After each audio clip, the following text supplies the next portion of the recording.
Yasmine Machouad, bonjour. Vous êtes responsable des incubateurs de l'EDEC, quatrième grande école de commerce en France. L'EDEC est connue bien sûr pour ses diplômes d'excellence en finance et puis aussi en innovation. Et vous êtes là pour ça. Alors, est-ce que vous pouvez nous expliquer ce que vous faites en tant que responsable des incubateurs à l'EDEC? Avec grand plaisir. Alors, donc, en tant que responsable des incubateurs de l'EDEC, je pilote nos programmes d'incubation sur 2 pôles entrepreneuriaux, à Station F à Paris et à Sophia Antipolis dans le sud. On accompagne à peu près 60 startups par an qui viennent de tout secteur, qu'ils soient alumni EDEC ou non. Et avec un gros focus sur l'impact, puisqu'on a un programme qui est dédié aux entreprises à impact à Station F et un programme dédié à la tech et deep tech à impact à Sophia Antipolis, qu'on a co-créé avec Eurecom et IMT. D'accord. Alors, vous dites tout secteur d'activité. Est-ce qu'il y a quand même des secteurs d'activité qui sont plus représentés que d'autres? Alors oui, il y a toujours des secteurs d'activité qui sont plus représentés selon les tendances aussi de l'écosystème. Donc on a de nombreuses startups dans le secteur de l'énergie, dans l'EdTech et aussi de très belles deep tech dans le sud.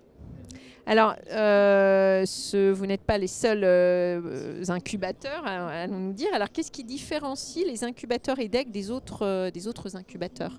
Oui, je dirais qu'on a 3 différenciants principaux.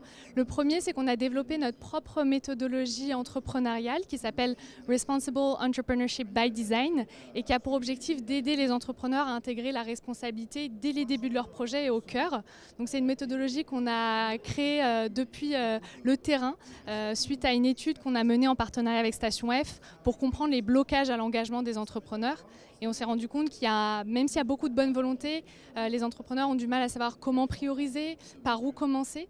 Et donc on a développé toute une série d'outils qu'on utilise dans nos incubateurs aujourd'hui et qu'on aimerait porter à l'échelle européenne. Donc ça, c'est notre deuxième différenciant, la dimension européenne.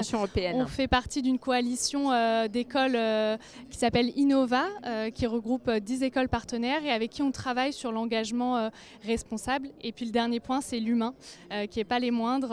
On dit qu'on accompagne avant tout des entrepreneurs avant des projets.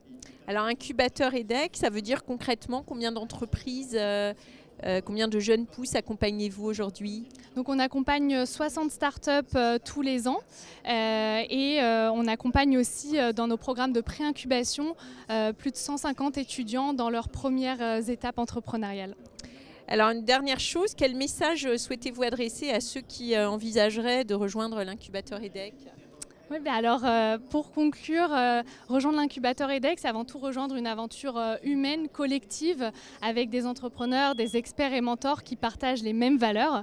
Donc si vous vous retrouvez dans ce discours, on vous attend avec grand plaisir. Merci, on vous souhaite des très belles rencontres aujourd'hui ici sur le BIC 2025. Merci.